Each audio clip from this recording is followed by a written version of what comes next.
King Lagerfeld here, back with another video reaction. And today we're going to be doing a video by Chilling Scares.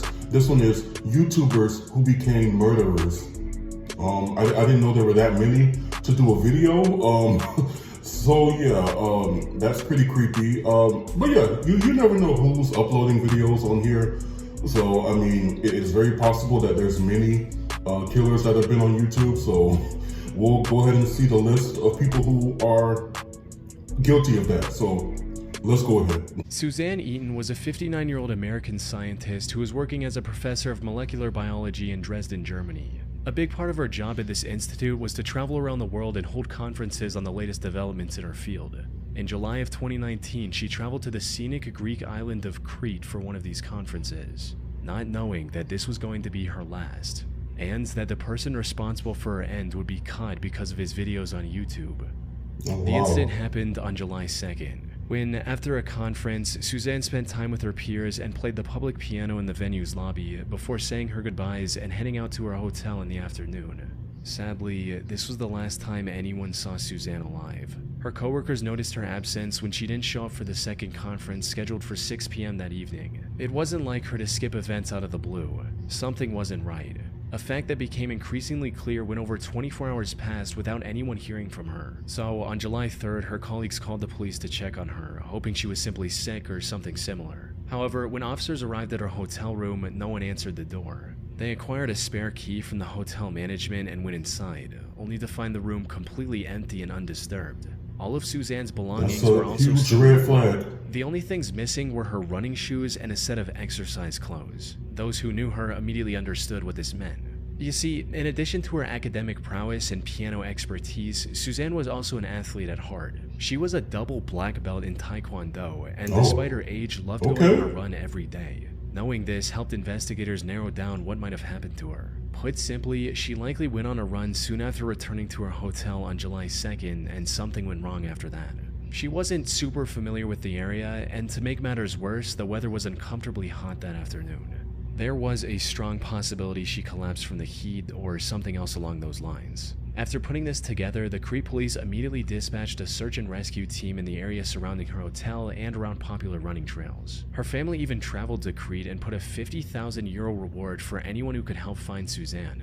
Unfortunately, Suzanne was nowhere to be found.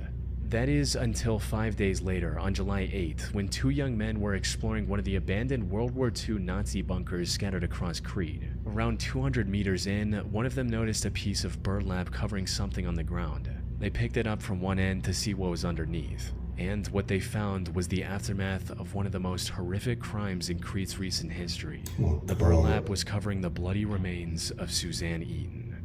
A later autopsy report discovered that Suzanne had several broken ribs, multiple fractures throughout her body, a missing ear, and much, much more. A missing ear? Whatever happened to her certainly was not an accident. The investigators began searching for clues, and fortunately it didn't take long for them to make their first major breakthrough: a set of car tire tracks leading up to the entrance of the bunker. Analyzing these tracks allowed investigators to find the car responsible for transporting Suzanne's remains to that bunker. It belonged to 27-year-old Giannis Paraskakis, a local sheep farmer. But when questioned, Giannis feigned ignorance and claimed that him driving through that area on that day was nothing more than a coincidence.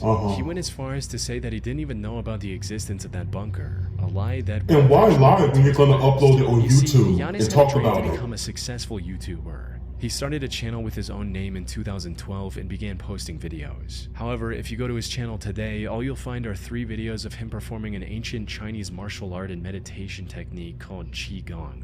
That's because a couple days before Suzanne's body was discovered, Giannis deleted every other video on his channel. And once authorities recovered some of these deleted videos, it became clear why. You see, most of these deleted videos involved Giannis exploring abandoned World War II bunkers, including the one where Suzanne's remains where the body was. This contradiction gave the authorities the go-ahead to formally arrest him on July 15. It also allowed them to investigate him further, and the evidence they discovered was overwhelming.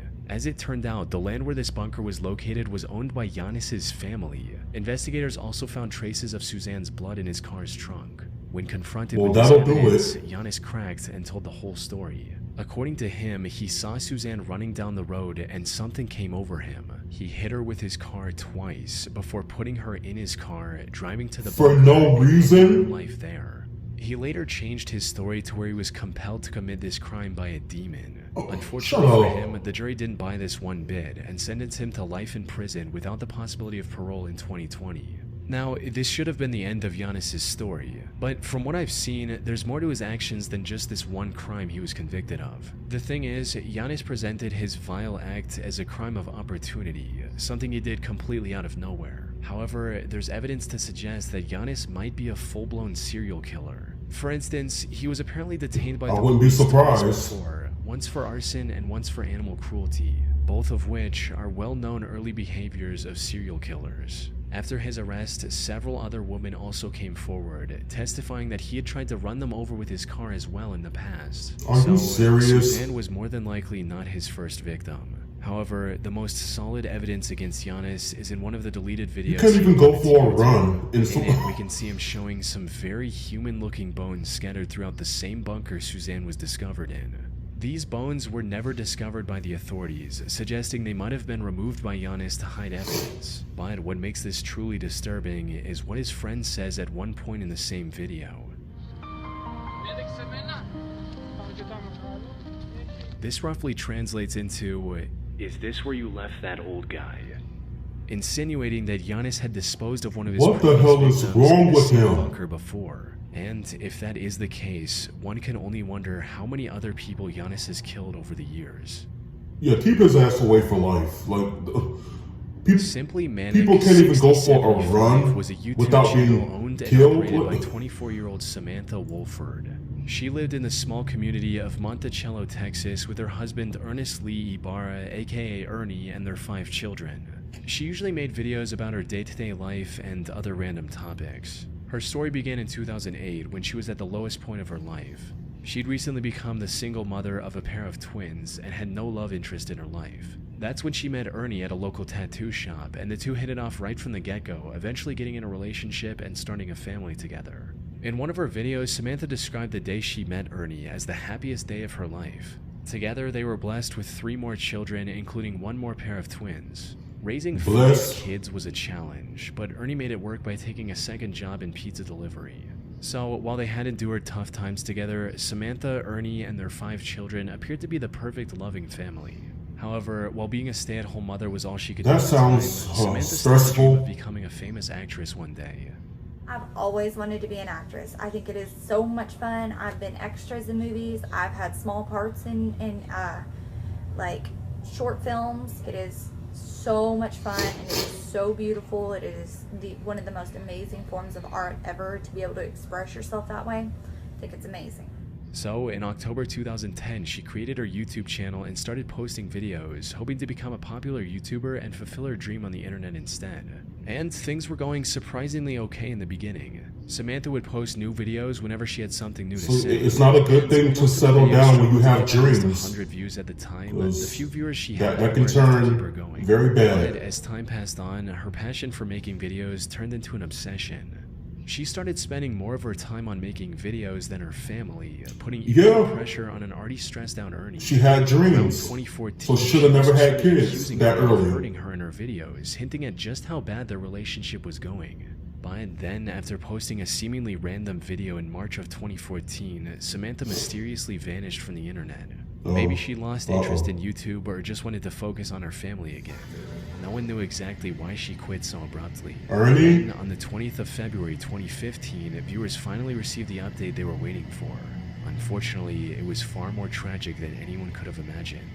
It started with the Texas police receiving a call from one of Samantha's aunts asking them to save her niece's life. Cause County 911, what's your emergency? I have a home invasion. My niece is tied up. I am at the verge of untying my niece at this particular moment. Okay, she's tied up. She is tied up and gagged. And gagged? Is that what Yes, ma'am. Is there anybody else there? Where are the kids? We have 5 small infants asleep. Apparently, 3 masked men broke into their home in the middle of the night and attacked the couple while they were asleep. The intruders then tied Samantha in her bedroom and after hitting him with a gun a few times, kidnapped Ernie. Samantha somehow managed to get her ties loose enough to call her aunt, who then contacted the police after arriving at Samantha's That sounds By the time suspicious. officers arrived, Samantha's aunt had set her free from the restraints. The kids were fortunately safe as well. Oh, okay. However, what made this whole situation strange was that the intruders didn't take anything else from their home besides Ernie. And from the people who knew him personally, Ernie wasn't the type of guy to make enemies with dangerous people. I think she Put set him up to simply, be investigators sensed something taken fishy out. with the whole situation. But all that paled in comparison to the main objective, which was to save Ernie as soon as possible. Unfortunately, Samantha didn't know anything that could give investigators their first clue. With no other option, the officers took Samantha to the station for further questioning, hoping to extract any useful information they could from her. But what none of them expected was that Samantha would change up her story completely after entering the interrogation room. Where before she didn't know anything about the assailants, now she had the name of a potential suspect, Wow. John Rebel. As Samantha's story goes, she was talking to her friend about Ernie's supposed attacks on Samantha, when suddenly a man with the pseudonym John Rebel overheard their conversation and started talking about how a man shouldn't treat a woman that way and that he was going to handle the situation. Well, as What? it turned out, the name John Rebel actually belonged to someone, a man named Jonathan Sanford. The police found and arrested John not long after Samantha gave out his name, right alongside his two accomplices, Jose Ponce and Octavius Rhymes. Surprisingly, Jonathan put up little to no resistance. She definitely and hired them. confessed to kidnapping Ernie. That's what I Also feel. confirmed the worst possible outcome, that by the time the police got involved, Ernie was already dead. The three took him to a secluded forest and executed him with one shot to the back of his head. However, even after learning all this, one question remained. Why? Why would three men who didn't even know Ernie kidnap him from his home like that? Every answer to this question pointed back to Samantha, who kept denying any involvement. Even if the investigators ignored her suddenly remembering the perpetrator's name, there were several other Right, suspicious you went from aspects knowing of the nothing to story. knowing the name. How was she able to untie herself enough to call her aunt? Why didn't any of her neighbors hear the break-in? And why were the kids all sleeping in the same room, when usually they're scattered throughout the house? It wasn't long before investigators uncovered undeniable evidence of her direct involvement. This included instruction messages she sent to Octavius when the officers were trying to call Ernie's phone, which he had on him. These read, "Kill his phone, shut that down, ditch phone, move." There was no doubt about it at this point. Samantha was in colluding with her husband's killers. Whoa. And as the investigation went on, I knew it the real though. story came out as well. Samantha had apparently become addicted to the idea of becoming a famous YouTuber, and her neglect of the kids became Then a get a constant source of divorce. fighting between the couple. But instead of resolving the issue like a responsible adult, Samantha colluded with her friend's boyfriend to hatch a cartoonishly evil scheme to get rid of Ernie. They first wanted to plant hard drugs in his car and get him arrested, but later made the heartless decision that taking his life would be much easier. There's also a chance that Samantha went with the murder plan because it would have brought her more attention. So you want to kill him She was forever? eventually sentenced to As opposed- 149 years in prison for Good, killing her own husband, good. leaving her 5 children completely orphaned in Well, the process. And that's the sad part. But you would rather him be gone Diane forever Lovejoy was a than successful to go to jail lawyer for living in a the town year or of so? Carlsbad, California, with her husband Greg Mulvihill. However, while her corporate job paid the bills, Diana's true passion was becoming a triathlon Just athlete evil. and documenting her journey on video, resulting in her eventually starting her own fitness blog called Lovejoy Fitness and a YouTube channel by the name of Heavy DJ. She started this channel all the way back in 2008 and over the years used it to document various parts of her life. From meeting her parents after a long time to going scuba diving with her husband. At one point, she even tried to become a cooking show host of sorts. Doesn't that smell nice? Unfortunately, her How channel would I really know? took off, forcing her to eventually cut her losses and move on with her life in March of 2012. Or at least that's what it looked like from the outside. In reality, Diana's reason for abandoning her YouTube channel was kind of wholesome. You see, Diana and Greg had been trying for a baby for years by this point. Tragically, Diana had suffered 8 different miscarriages and was quickly losing hope. Wow. But then in September of 2012, the two were blessed with a perfectly healthy baby boy, marking an end to their struggle. However, what should have been a moment of celebration started a downward spiral of lies and betrayals, eventually culminating in an assassination attempt. Things started going downhill when just a few months after the birth of their son, Greg lost his job, leaving Diana as the sole breadwinner. The stress of the Great. previous miscarriages, combined with the crushing weight of having to support a family in an extremely expensive city all on her own, spelled disaster for their marriage. That's a lot of stress. For the two were constantly fighting with each other. Things escalated even further on July 9, 2014, when Greg returned home only to see a police officer waiting for him at the door. The officer explained that Greg wasn't allowed to enter his own home because, as it turned out, Diana had accused him of attacking both her and their son. What followed was a nearly 2-year-long divorce mediation, during which the investigators found no evidence supporting Diana's accusations, allowing Greg to get a 50-50 custody of their son. Diana was also ordered to pay $120,000 as a part of their divorce settlement in late 2015. But before the divorce could be finalized, Greg received a phone call from an anonymous number that changed everything. The voice on the other end claimed to be a private investigator Diana had hired recently. And according to this investigator, he already had solid proof of the attack claims Diana had made against Greg. But for some Then show unknown me. reason, he wanted Show to me the have proof Greg you have refused, against me. So he claimed to have left the documents taped to a power pole located on a small hiking trail near Greg's home. Greg naturally found this whole thing pretty suspicious and decided to take one of his friends with him to the pole on the night of September 4th, 2016. Why not get a police Sadly, escort? Despite his suspicions, he failed to grasp the true intentions of the strangely helpful private detective. Hello, this is 911. Yeah. My friend has just been shot. Do you know who shot him? There's a guy lying down like a sniper. A sniper? Did you see him at all? Briefly, we saw the gun, and he shot at us like 6 or 7 times. When Greg reached the pole, a sniper opened fire on him, shooting him clean through the chest. Fortunately, God, the bullet just missed his get a heart by nearly divorce. inches, giving him a second chance at Damn. life. By the time the police arrived, Oh, the he shooter had survived. fled the crime scene.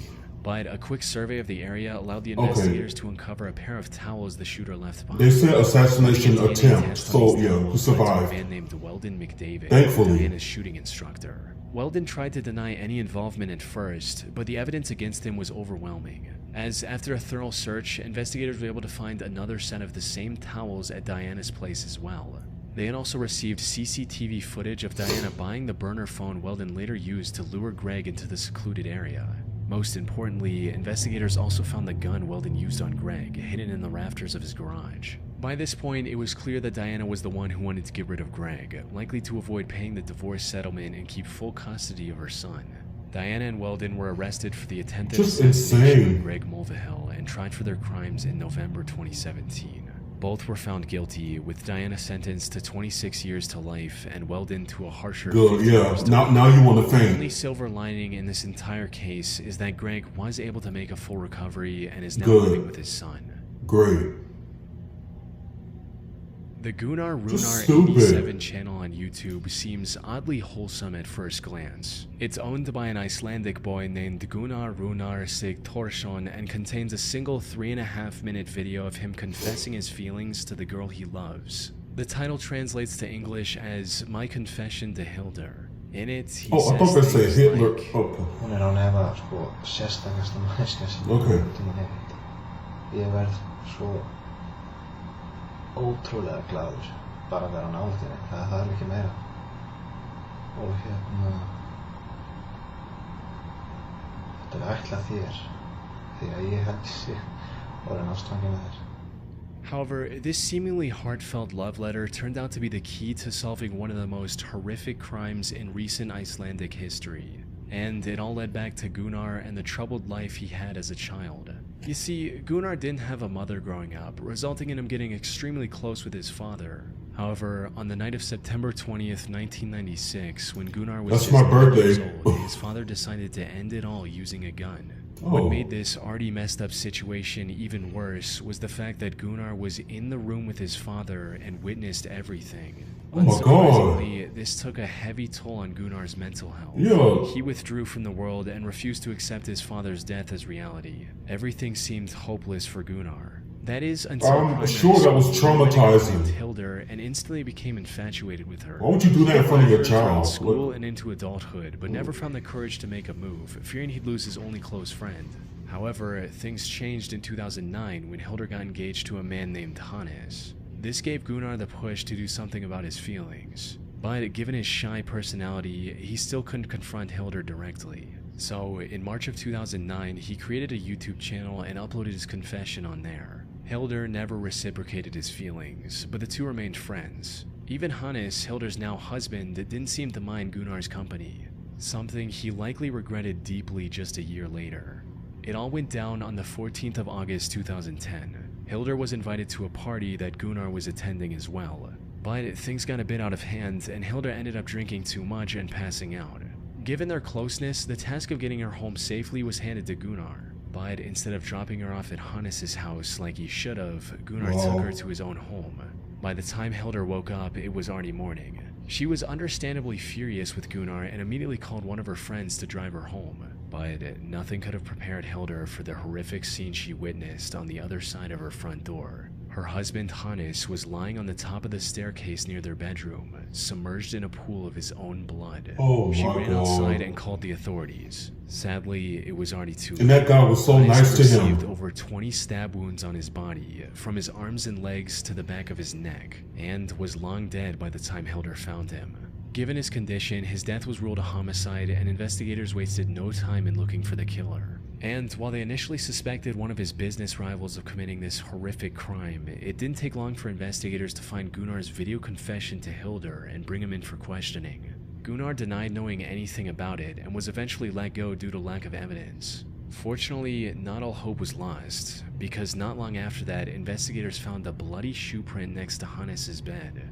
Looking deeper into this print revealed that it belonged to a pair of limited edition Adidas shoes. At the time, there were only 18 of these specific shoes in all of Iceland, and Gunnar just so happened to own one of these pairs. This was enough evidence to detain him once again. You wore rare shoes to go kill somebody? A thorough search of his belongings, resulting in them finding residue of Hannes' blood on his shoes, as well as in his car. Once presented with this evidence, Gunnar confessed to the murder. He also revealed that he'd been planning it for months, and even shoplifted the items he intended to use to avoid purchase records linking back to him.